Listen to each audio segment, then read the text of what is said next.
Jangan ganggu lagi sang putri. Aku penguasa alam halus Gunung Winggit. Mohon dengan baik-baik kepada kalian. Kalau tetap membantah, akan kuhancurkan sarang kalian. Pergi! Pergi! Pergi!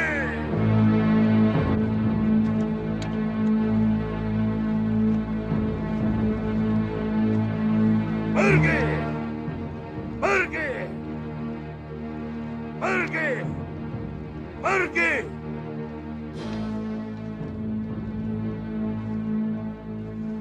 Pergi! Pergi!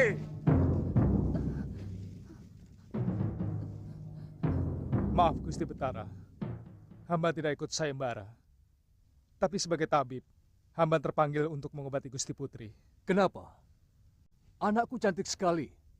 Bahkan beberapa pangeran dari negeri tetangga sudah ada yang melamar. Hamba sudah punya istri, Gusti. Oh itu. Di suatu masa di kerajaan bernama Mandarakila, seorang putri raja terbaring sakit. Tiada tabib istana yang sanggup menyembuhkannya. Putri Sekar Ayu, bunga hati sang Raja Purwa Adimanggala, menderita penyakit aneh yang membuat tubuhnya dingin bagai es namun dadanya terbakar laksana api. Doa dan ramuan terbaik tak kuasa menyelamatkannya. Maka tersebarlah kabar ke seluruh pelosok negeri bahwa siapapun yang dapat menyembuhkan sang putri, akan diberi imbalan sepadan dengan emas sebanyak tubuhnya. Bahkan, bila lelaki, akan dijadikan menantu raja dalam perjalanan yang panjang, muncullah Suliwa, seorang pengelana bertongkat akar wangi, berwajah teduh dan berselendang daun pinang. Ia dikenal sebagai penyembuh langka, lebih memilih menolong daripada dihormati, lebih suka kesendirian daripada kemewahan istana. Setibanya di Mandarakila, Suliwa hanya mengangguk ketika dimintai tolong. Ia masuk ke ruang peraduan sang putri tanpa banyak bicara. 3 malam 3 hari ia duduk bersila di sisi ranjang, menanam mantra di udara, menyalurkan tenaga ke tubuh sang putri lewat ujung jarinya. Ramuan dari air hujan malam ke-17 dan bunga tunjung biru ia letakkan di ujung lidah Putri Sekar Ayu, dan pada fajar keempat, Putri Sekar Ayu membuka matanya, menangis dalam pelukan permaisuri. Istana bersorak. Sang raja pun memanggil Suliwa ke balairung emas. "Wahai orang bijak," ujar Raja Purwa Adimanggala, "apapun yang kau minta akan kami berikan. Emas, tanah, atau bahkan tangan putriku, agar engkau jadi menantuku." Suliwa mengangguk hormat, tapi tak sedikit pun ia menunduk karena tergoda.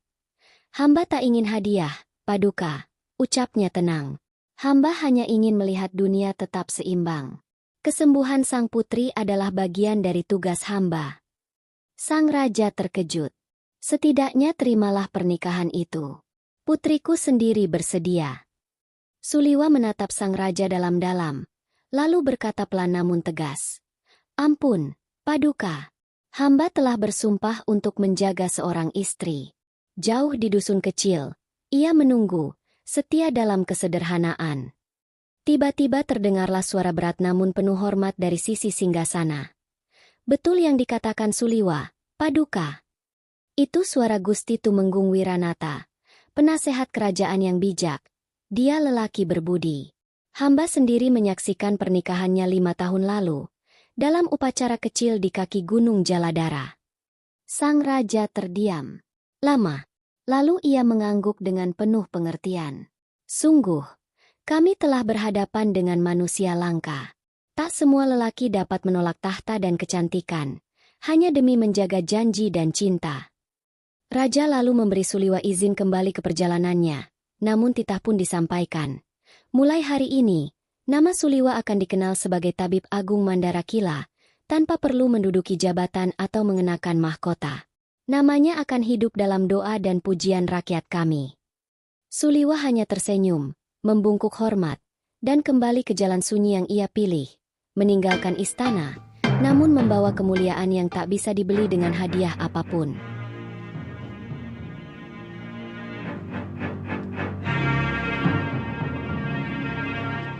Silakan tabib. Dia tabib dari hutan 1000 bunganya ya Ratu. Maaf Gusti Betara. Hawa di sini terlalu pengap. Hamba mohon semua jendela dibuka, sebab hawa yang pengap akan membuat si sakit akan bertambah sakit. Hawa di sini harus berganti dengan yang bersih.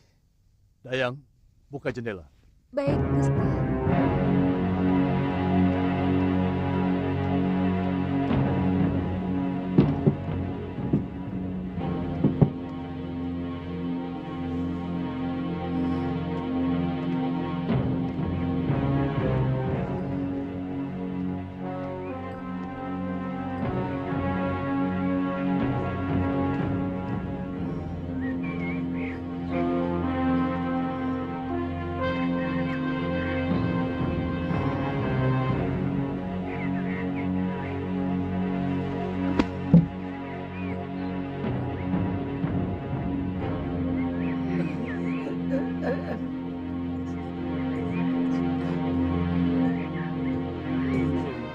Hamba mau memeriksa mata Gusti.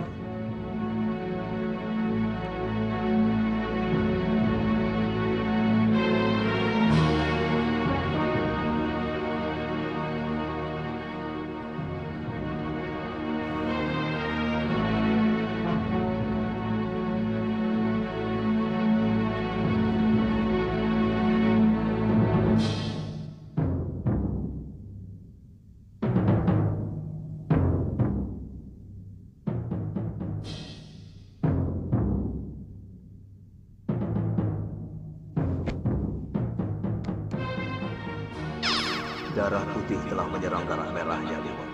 Ini penyakit berat, tapi bisa kamu sembuhkan. Aku akan menuntun tanganmu dalam meramu obat. Terima kasih, Bopo.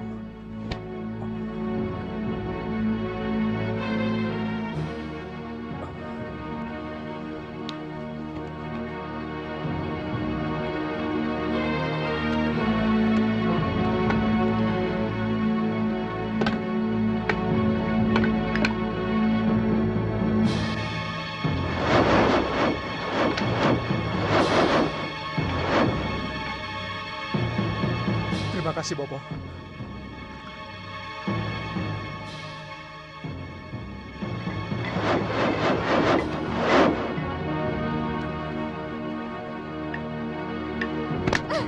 Bawa, aku mau pergi. Nih. Sabar. Kalau Kakang Liwat tanya, katakan saja aku mau pulang ke Sebalu. Loh. Tunggu saja sebentar lagi. Mengobati orang ya mesti lama toh. Tidak perlu. Katakan sama Kakang Suliwa, selamat menjadi pangeran Ripa Kembangan.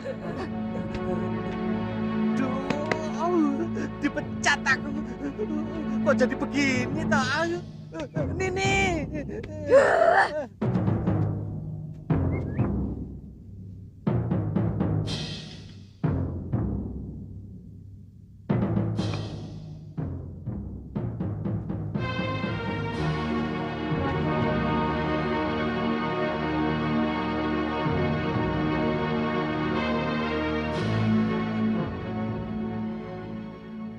Seluruh keringat penyakit akan keluar setelah obat itu diminumkan. Gusti Putri akan merasa sumuk, tapi tidak lama akan kembali biasa. Kalau bisa, diberi makan bubur dengan hati ayam, Gusti Betara. Menurutmu, apa penyakit putriku? Darah putih memakan darah merah, Gusti Betara. Tapi kelihatannya masih belum parah. Ramuan obat di mangkok satunya boleh diminumkan setelah makan malam nanti malam. Hamba harus mencari jamur darah, daun pusu merah, dan kerang bulu, Gusti Betara. Di mana mencarinya? Jamur darah dan daun pusu merah, hamba akan cari dalam hutan. Tapi untuk kerang bulu, mungkin harus ada yang mencarinya di sungai Laut Dangkal. Semua nelayan tahu jenis kerang itu, Gusti Betara. Panas. Panas.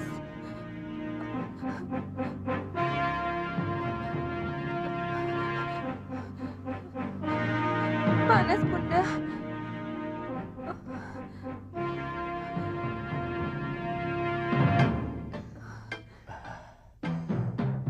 Boleh dikipas, Tabib? Boleh. Dayang, kipasi gustimu.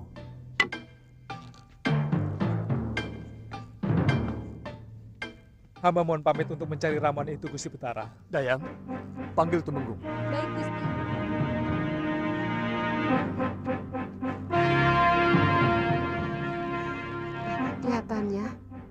Obat itu ada pengaruhnya, Kanda. Iya. Tidak disangka. Anak semuda itu memiliki ilmu pengobatan yang tinggi.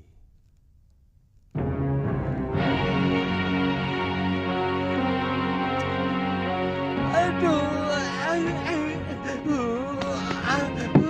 pecat.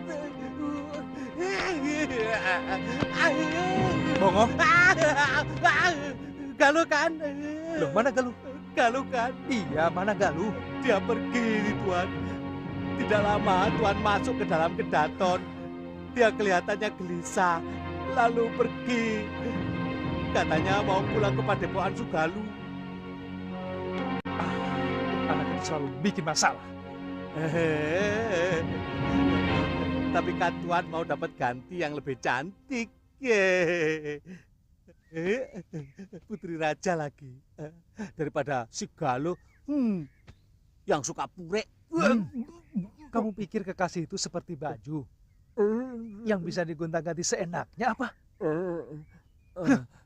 Kalau begitu kita susul saja. Pasti belum begitu jauh. Aku sudah menyanggupi untuk mengobati Gusti Putri sampai sembuh. Ya kan? Tidak bisa dibatalkan seenaknya saja. Bongo, bagaimanapun, janji seorang tabib sama seperti seorang pendekar yang harus bisa dipercaya.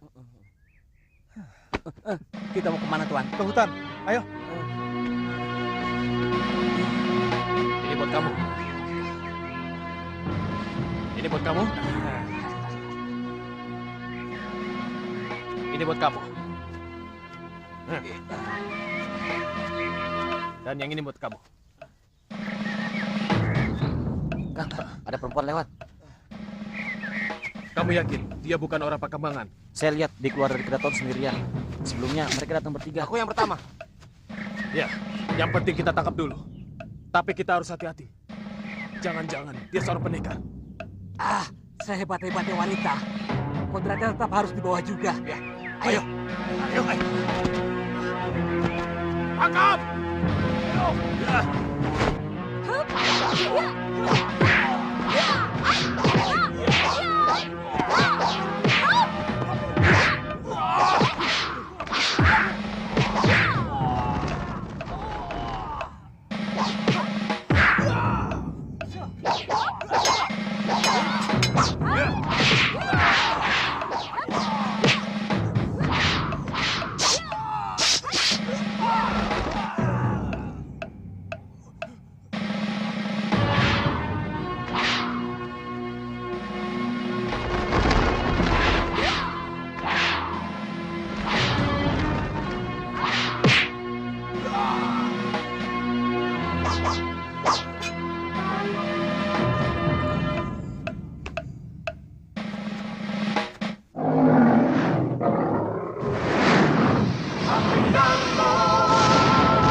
Bagaimana perasaanmu?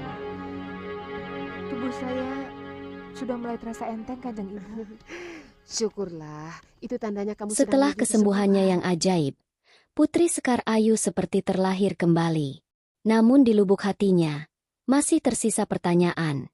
Apakah sakitku akan datang kembali? Apakah ada cara agar obat yang menyembuhkanku bisa disempurnakan? Agar kelak dapat menyelamatkan orang lain seperti aku? Putri Sekar Ayu bukan gadis lemah yang hanya bergantung pada istana. Ia cerdas, bersahaja, dan memiliki satu sahabat setia. Songoh, pembantunya sejak kecil.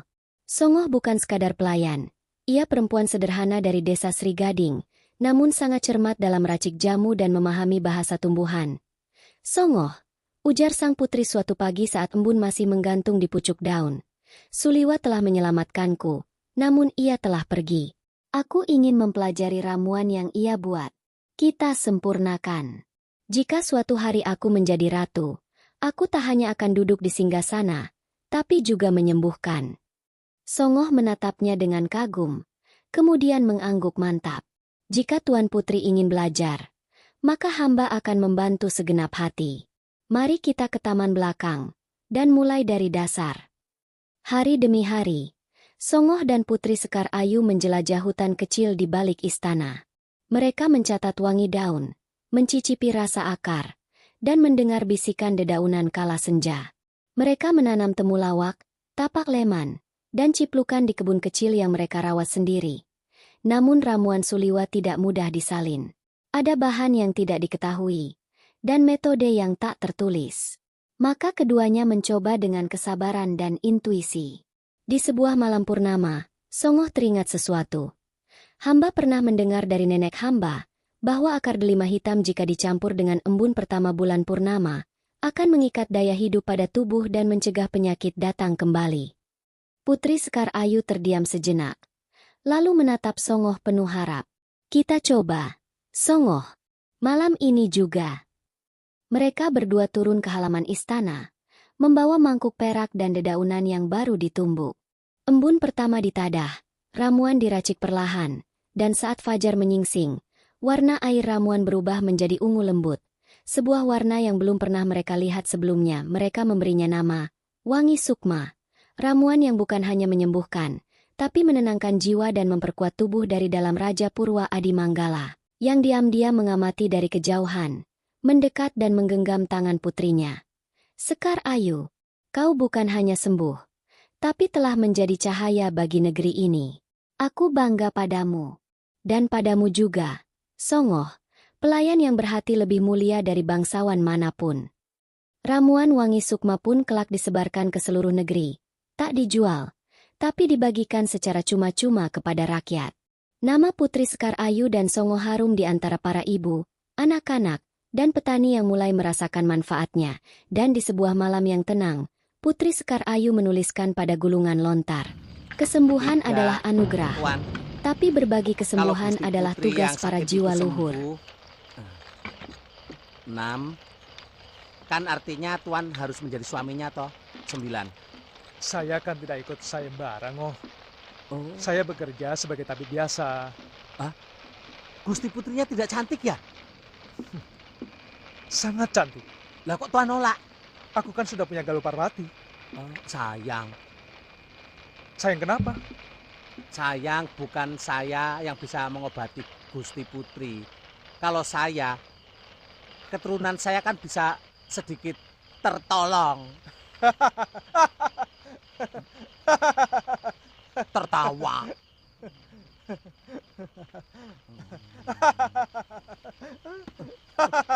Ketawa. Emang nggak boleh apa? Iya, Legen.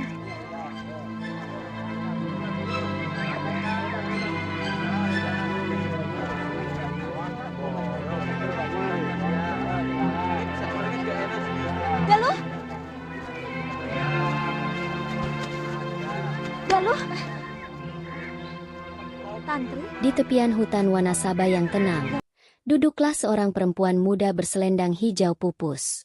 Wajahnya murung, matanya redup memandangi permukaan sungai yang tenang, namun hati di dadanya berkecamuk seperti badai.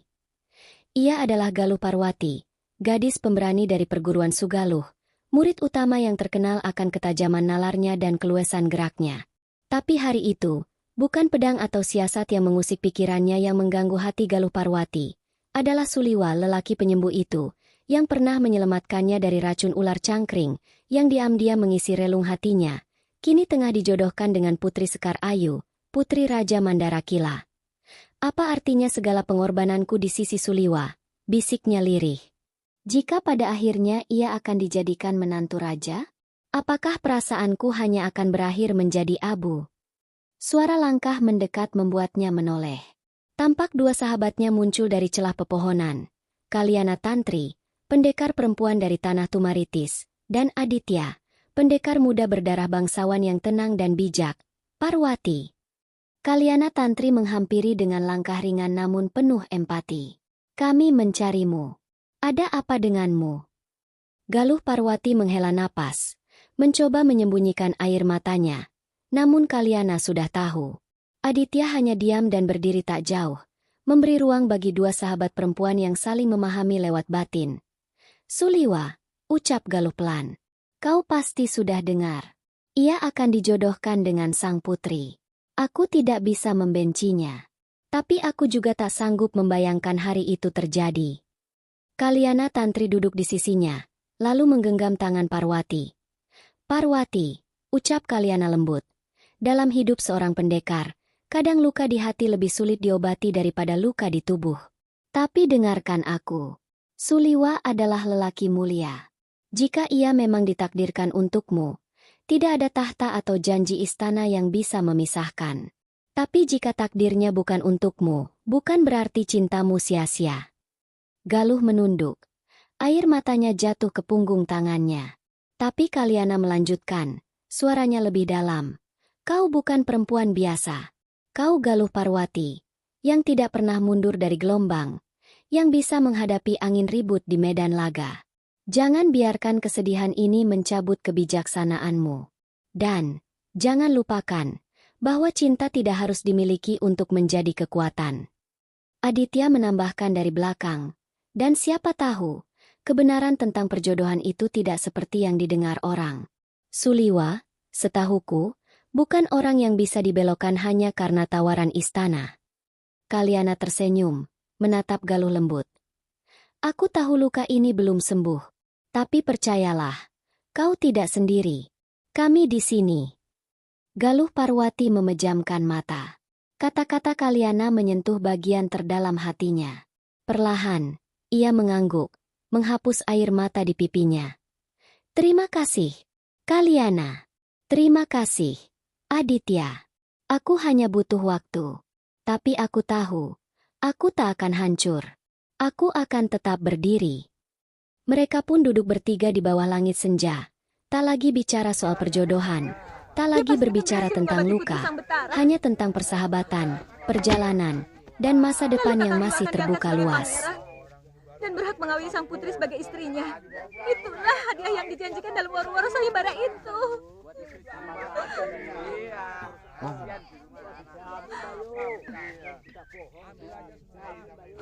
Sekarang kamu mau kemana? Aku mau balik ke Segaluh. Apa kalian mau mengantar aku? Iya, kita minum legen dulu ya. Legen!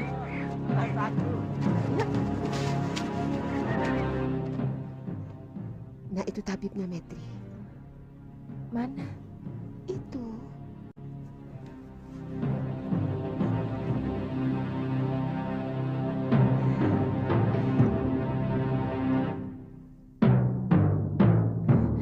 Bunda. Ayo.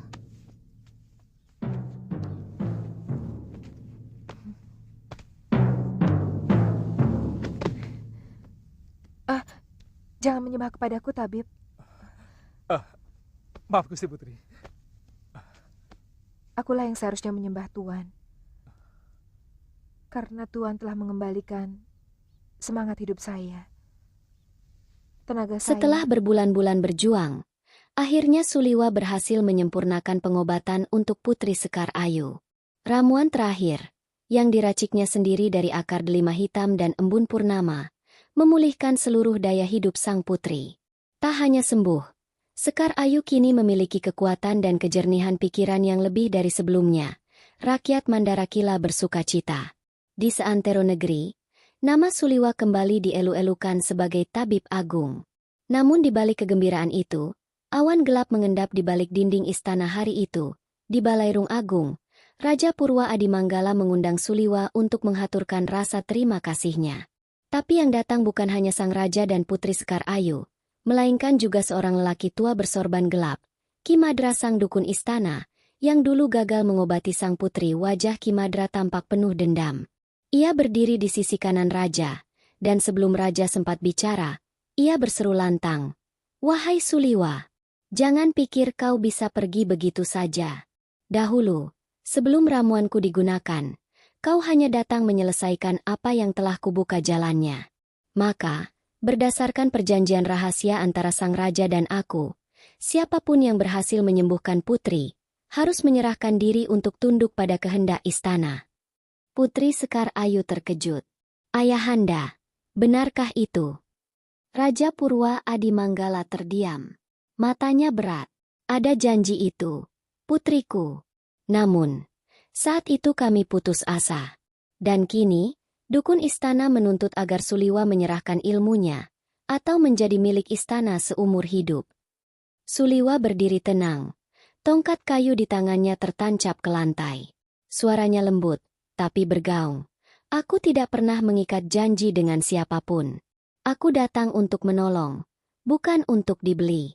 Dan ilmu ini bukan untuk dijual, apalagi dipaksa. Ki Madra mencibir. Kalau begitu, kau memilih jalan kasar.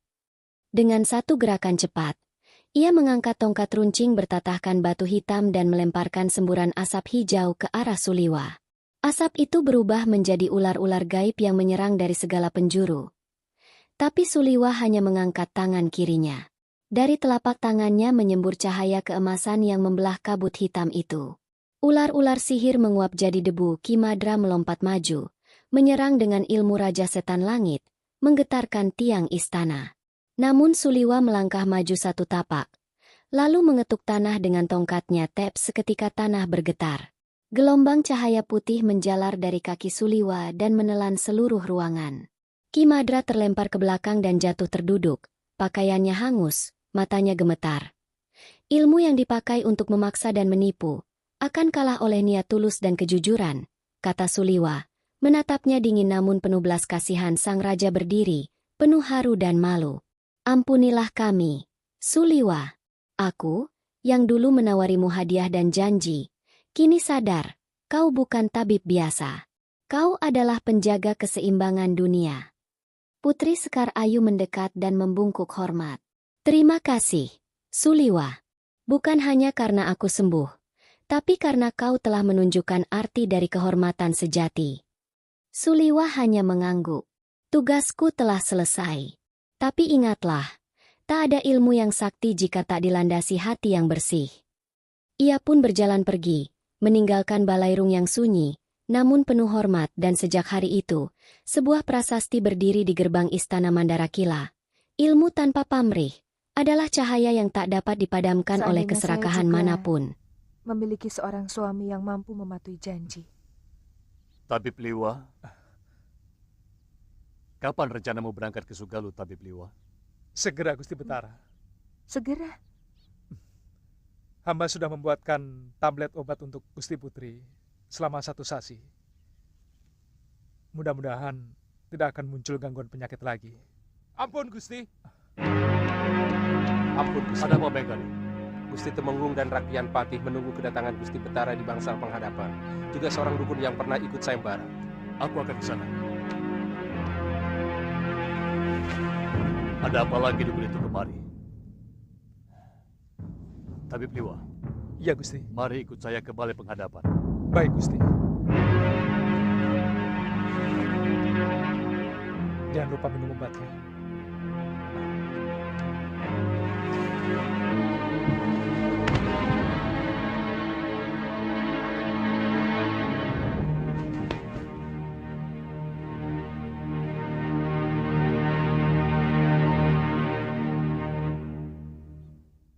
Ada apa, Kipati?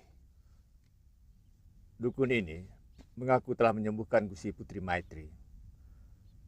Kedatangannya mau menuntut hadiah yang Gusti Betara janjikan di dalam woro-woro sayembara. Oh,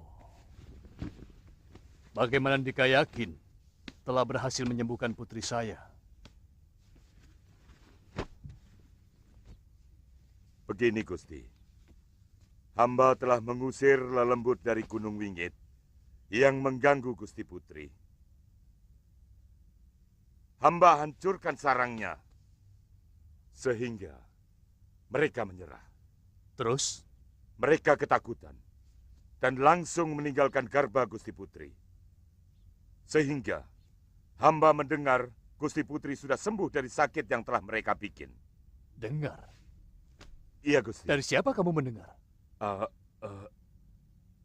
Dari seorang Mauri, Gusti Betara. Jadi, dia juga yang menyuruh Dika ikut sayembara? Benar, Gusti Betara. Dengar, di sini ada seorang tabib. Dan dengan mata kepala saya sendiri, saya menyaksikan dia telah meramu obat dan meminumkannya kepada putri saya. Dan dengan mata saya sendiri, saya menyaksikan kesembuhan putri saya. Bagaimana Andika bisa yakin bahwa Andika lah yang telah menyembuhkannya? Mungkin karena usaha bersama, Tuan Tabib melakukannya dengan obat. Tapi hamba melakukannya secara halus. Saya akan mengampuni Andika kalau Andika mengaku telah menipu saya. Sebaliknya, saya akan mempidana Andika sebagai seorang tatayi kalau tetap ngotot mengaku telah menyembuhkan putri saya.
Ampun Gusti Betara, terpaksa hamba lakukan karena dia hampir mencelakakan hamba.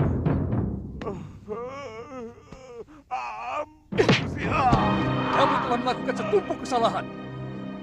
Mencoba menipu raja, mencoba membunuh, dan membuat onar di dalam kedaton. Pengawal, seret dia keluar.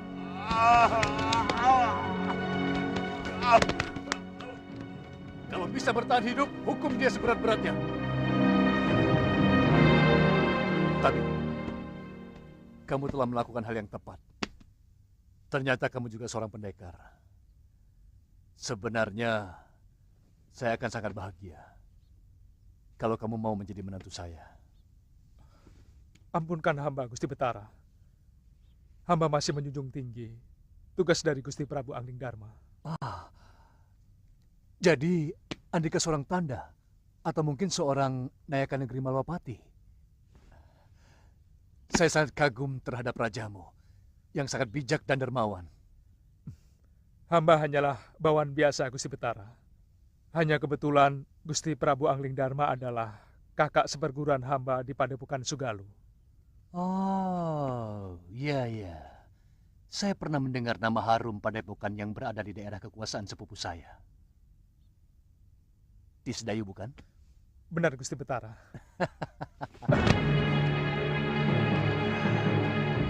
Sudah lebih dari 3 sasi, Galuh dan Seliwa pergi. Tidak ada kabar dan tidak ada tanda-tanda mau pulang. Kakang menghitung hari rupanya. Kepergian yang dihitung akan melambankan jalannya matahari. Biarkan mereka seperti mendung yang datang dan pergi tanpa menghitung waktu. Begitu galibnya watak seorang pendekar. Ternyata aku jenis manusia yang tidak pernah tahan menanggung rindu. Seperti waktu Kakang merindukan saya dan Galuh dulu. Ya. Dan Kakang selalu mengintip kami dari kejauhan. Biasanya, kalau kita kangen, maka kekangenan itu akan menyentuh hati mereka. Sehingga Betul. mereka pun kangen. Dan selalu berakhir dengan pertemuan. Ya, mudah-mudahan begitu.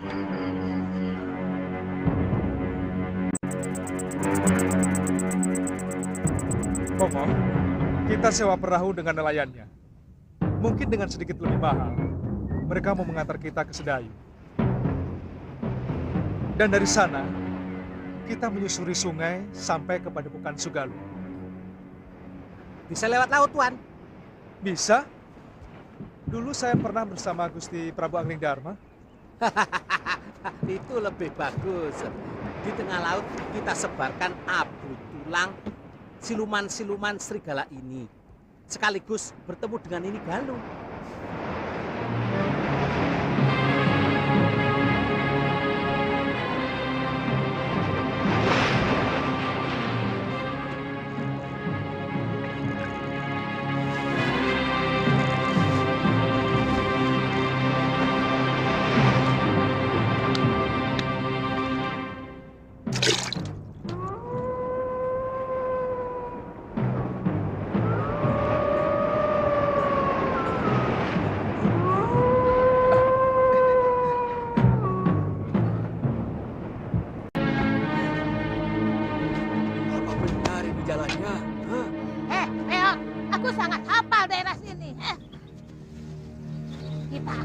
Dua sungai yang besar. Kemudian kita akan ketemu hutan yang paling wingit. Baru kita sampai. Ya. Paling cepat, ntar 2 hari lagi baru bisa sampai. Kamu, kalau jalan kamu seperti ini. 3 bulan juga kita tidak akan sampai-sampai. Makanya jalan sedikit lebih cepat. Ya. Monyet. Durgandini. Sepertinya mereka sama dengan arah tujuan kita. Ke Padepokan Sugalu? Iya. Jangan-jangan. Iya, kita harus mendahului mereka. Iya. Ayo, Galuh.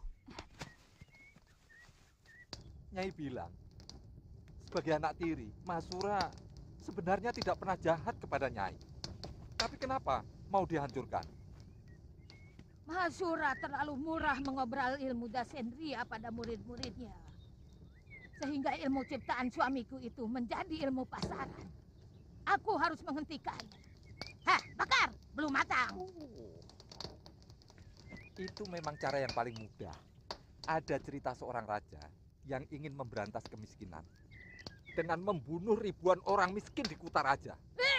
Kutu monyet!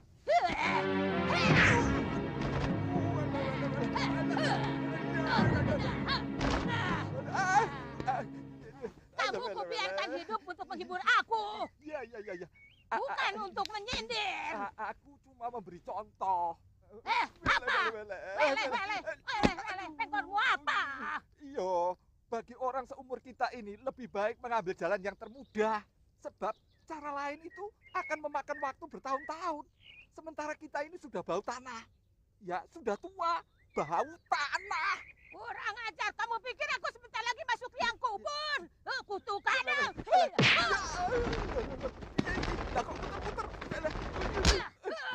Ampun tidak.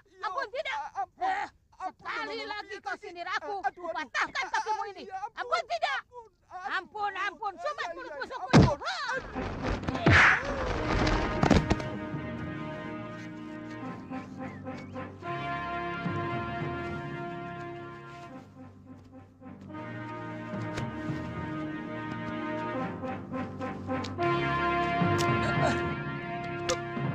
Hati-hati. Maaf, Guru. Ada apa, Kakang? Ada 2 orang yang berniat jahat kepada kita.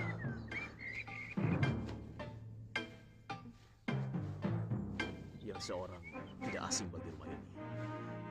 Siapa? Durgandini.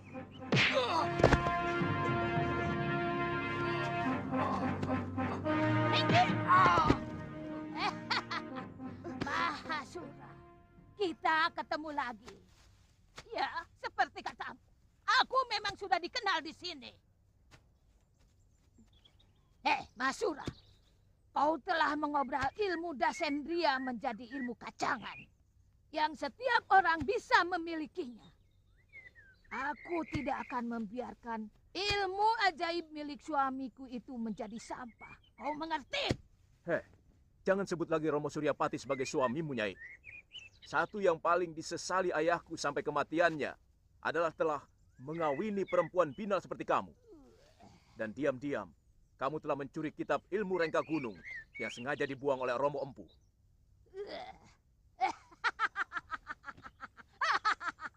Hei, kutu monyet. Satu demi satu pemilik ilmu Dasendria akan kubunuh dengan aji Rengka Gunungku. Termasuk istri dan anakmu. Angling Dharma telah merasakan bagaimana keampuhan ilmu aji Rengka Gunungku. Itu pun baru separuh dari kekuatanku. Hei.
Awas, Nyai. Dia mau mengeluarkan ajian Rengka Gunung.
seseorang tidak asing bagi rumah ini. Siapa? Durgandini.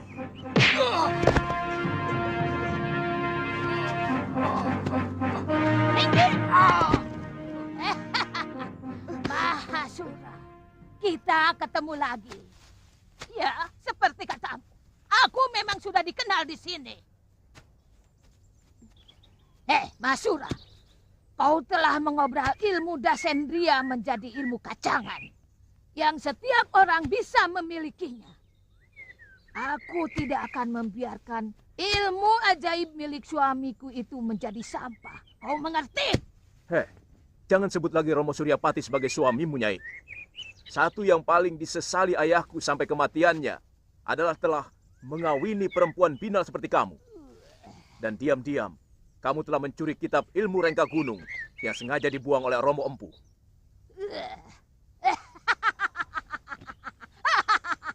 Hei, kutu monyet.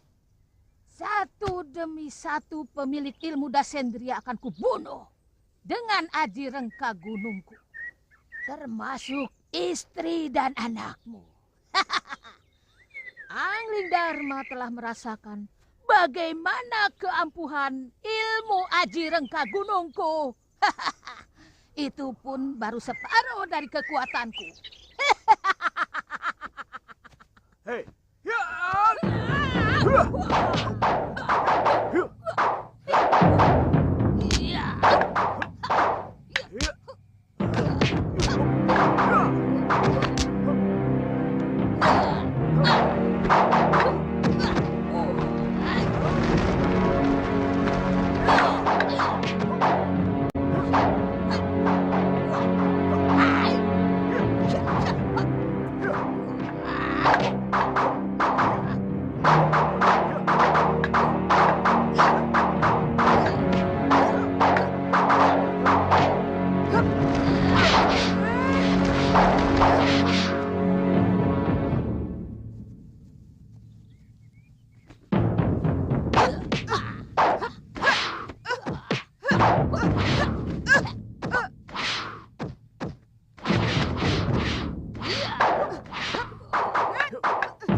Awas, Nyai. Dia mau mengeluarkan ajian Rengka Gunung.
Seperti ada yang sedang bertaruh. Kedengarannya seperti suara Nyi Dewi. Jangan-jangan, ayo cepat.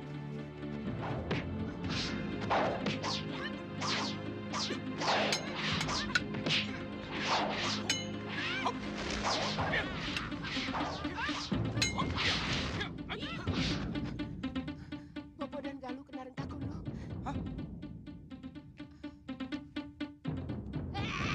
Jangan! Iya, jangan kau gunakan yang bambu itu lagi. Bertarunglah kau dengan jujur Suliwa. Kalau kau benar-benar pendekar. Taburkan obat ini ke luka Galuh. Kurang ajar. Tuh semut, tuh kadal, tuh anjing. Pengecut kok Suliwa.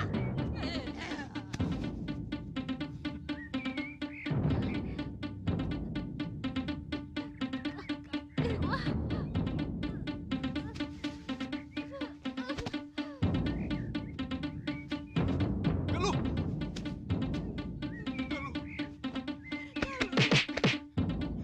Galuh! Bertahanlah, Galuh!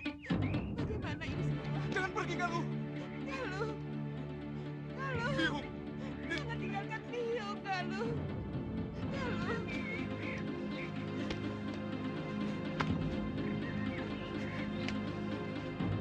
Galuh! Jangan pergi, Galuh! Jangan tinggalkan aku! Galuh!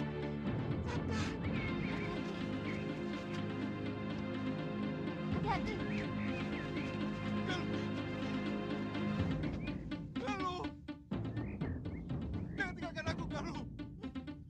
Galuh!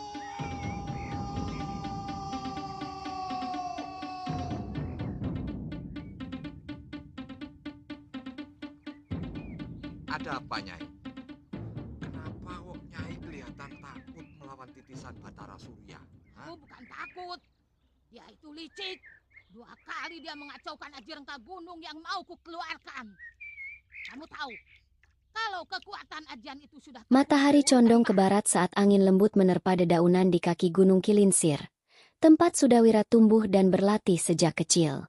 Di tengah heningnya alam, di sebuah padepokan sederhana berbalut kabut hutan, pemuda itu sedang memusatkan tenaga dalam di pelataran, dengan keringat menetes dari pelipis dan matanya terpejam penuh konsentrasi.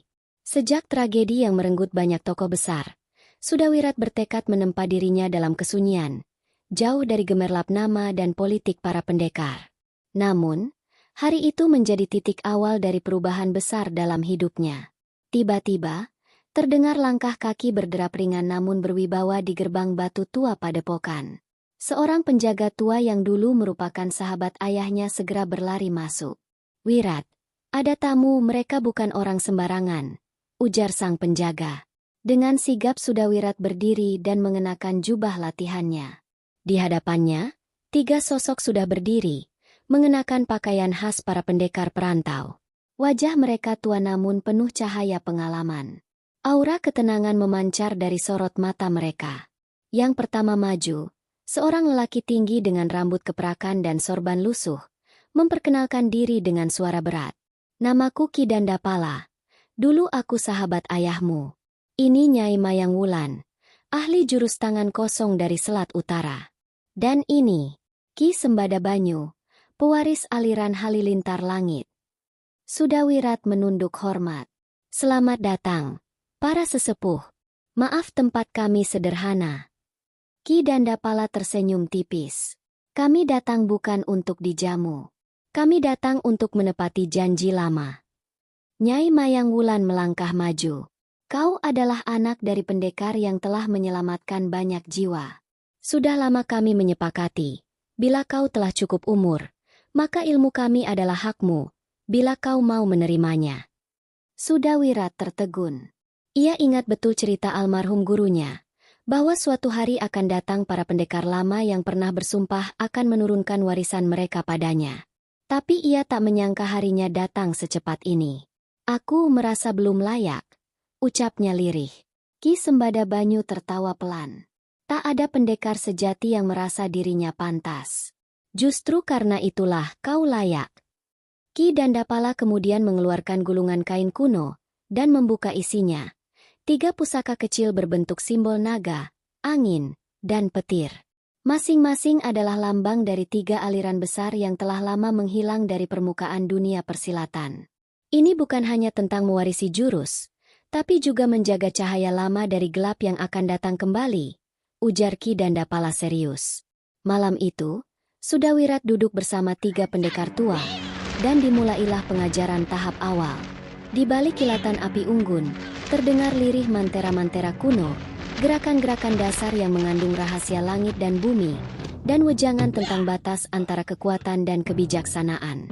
Namun di kejauhan, dalam kegelapan hutan Kilinsir, mata-mata Durgandini telah mencium jejak kekuatan lama yang mulai bangkit kembali. Dan roda takdir mulai berputar menuju pertempuran baru. 2 hari kami menunggu Nyai di sini. Begini, Nyai. Kelihatannya sudah banyak pendekar-pendekar muda dengan kesaktian yang cukup tinggi mulai bermunculan. Hei, sudah Mani, masih hidup. Heran. Nyai, saya khawatir. Masa jaya kita sebagai pendekar sudah hampir berakhir. Siapa bilang masa jaya kita sudah berakhir? Enak sekali kau bicara. Aku tidak takut dengan anak-anak. Anak-anak bau kencur seperti itu. Apa kalian sudah tahu apa yang baru saja kulakukan? Kalian tahu Guru Angling Dharma dan Suliwa, dia mempunyai seorang anak gadis bernama Galuh Parwati yang katanya ilmu kanuraganya cukup tinggi. Iya. Mahasura. Dedengkot dari Padepokan Sugalu, bukan? Aku berhasil membunuhnya. Membunuh? Kalian mungkin sudah berakhir, tapi aku tidak. Begini, Nyai. Terus terang, munculnya Suliwa dengan kehebatan ilmunya itu, juga murid si Ganggadara yang sangat hebat, cukup mencemaskan kita. Bagaimanapun saktinya, 5-10 tahun lagi, kita sudah menjadi orang-orang jompo. Semangat kita boleh saja tinggi, tapi tulang dan otak kita pasti akan semakin rapuh. Jangan ngalor-ngidul begitu, banyak sekali kau bicara. Apa maumu? Ayo, apa?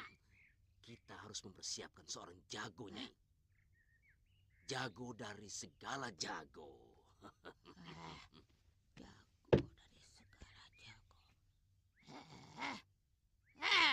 Aku tidak mengerti maksud kalian. Begini, Nyai. Kita siapkan bersama seorang anak muda untuk menerima ilmu andalan kita. Dengan begitu banyak ilmu yang dia kuasai, maka lengkaplah dia sebagai pendekar yang lindungi di jagat ini. Dialah yang akan menjadi andalan kita ketika tenaga tubuh kita sudah jompo, seperti Sudamani itu.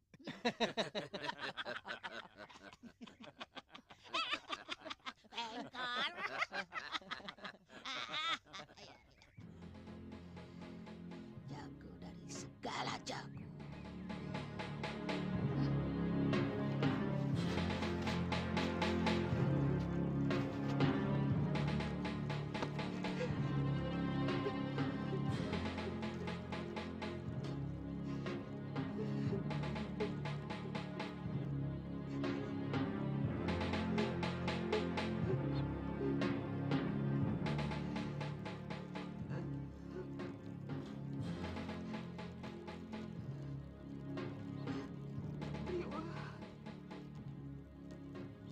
Saya benar-benar terpukul, Biung. Kedua orang yang sangat saya cintai harus tewas oleh ilmu ciptaan leluhurnya sendiri. Mungkin itulah wadal yang harus dibayar oleh Romo Pangeran Suryapati. Karena telah menciptakan ilmu yang sangat membahayakan manusia. Jangan menyalahkan wadal, Biung. Matahari condong ke barat saat angin lembut menerpa dedaunan di kaki Gunung Kilinsir, tempat Sudawirat tumbuh dan berlatih sejak kecil. Di tengah heningnya alam, di sebuah padepokan sederhana berbalut kabut hutan, pemuda itu sedang memusatkan tenaga dalam di pelataran, dengan keringat menetes dari pelipis dan matanya terpejam penuh konsentrasi. Sejak tragedi yang merenggut banyak tokoh besar, Sudawirat bertekad menempa dirinya dalam kesunyian, jauh dari gemerlap nama dan politik para pendekar. Namun, hari itu menjadi titik awal dari perubahan besar dalam hidupnya. Tiba-tiba, terdengar langkah kaki berderap ringan namun berwibawa di gerbang batu tua padepokan.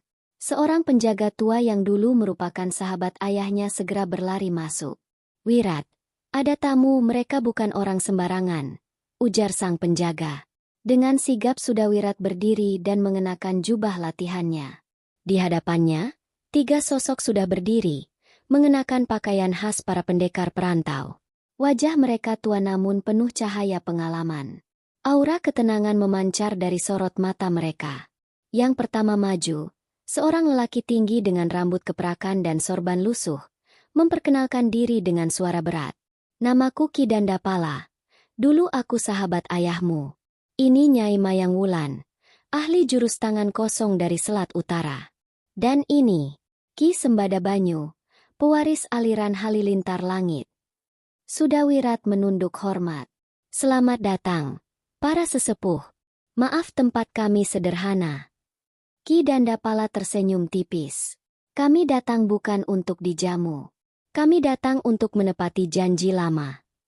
Nyai Mayang Wulan melangkah maju. "Kau adalah anak dari pendekar yang telah menyelamatkan banyak jiwa. Sudah lama kami menyepakati, bila kau telah cukup umur, maka ilmu kami adalah hakmu, bila kau mau menerimanya."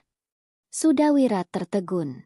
Ia ingat betul cerita almarhum gurunya, bahwa suatu hari akan datang para pendekar lama yang pernah bersumpah akan menurunkan warisan mereka padanya. Tapi ia tak menyangka harinya datang secepat ini. "Aku merasa belum layak," ucapnya lirih. Ki Sembada Banyu tertawa pelan. "Tak ada pendekar sejati yang merasa dirinya pantas. Justru karena itulah kau layak." Ki Dandapala kemudian mengeluarkan gulungan kain kuno dan membuka isinya. 3 pusaka kecil berbentuk simbol naga, angin, dan petir. Masing-masing adalah lambang dari 3 aliran besar yang telah lama menghilang dari permukaan dunia persilatan. Ini bukan hanya tentang mewarisi jurus, tapi juga menjaga cahaya lama dari gelap yang akan datang kembali, ujar Ki Dandapala serius. Malam itu, Sudawirat duduk bersama 3 pendekar tua, dan dimulailah pengajaran tahap awal. Di balik kilatan api unggun, terdengar lirih mantera-mantera kuno, gerakan-gerakan dasar yang mengandung rahasia langit dan bumi, dan wejangan tentang batas antara kekuatan dan kebijaksanaan. Namun di kejauhan, dalam kegelapan hutan Kilinsir, mata-mata Durgandini telah mencium jejak kekuatan lama yang mulai bangkit kembali. Dan roda takdir mulai berputar menuju pertempuran baru. Kakak lebih busuk dari setan penghuni neraka. Apa salahku? Sabar kalian. Galuh.